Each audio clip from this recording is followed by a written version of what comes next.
Although this thing is very simple, but it's very important in audio. The reason why I bought this is because I lost mine with the DJI mic, and now I actually needed a high quality one, and I wasn't sure how a low quality one would do. So I ended up spending pretty good amount of money to get one from UGREEN.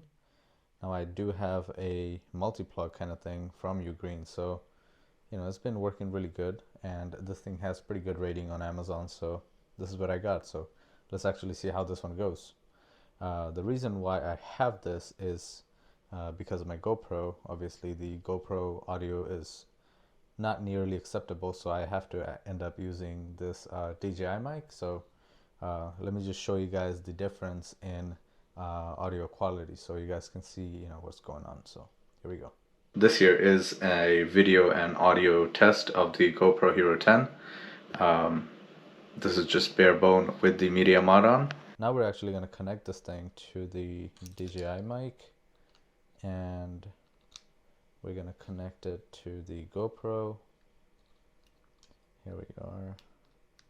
This thing is not like an action camera anymore with all these attachments that I gotta do, but here we are.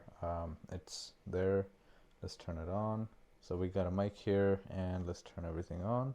We got solid green, and as you can see the mic is working, so let's actually start recording.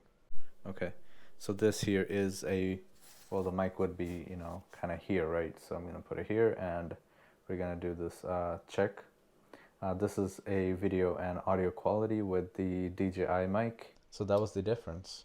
One thing I did want to show you guys is the actual product itself, which I didn't talk about at all. The product here has thin wire, which kind of looks pretty cool, but I wish it was smaller. But other than that, it's pretty good. These are metal, so hoping these would last long. But again, I don't really know how this sounds yet because I'm still making the video. But let me know what you guys think of this. If you have any questions, let me know. Thank you so much for watching. See you guys next time. Peace.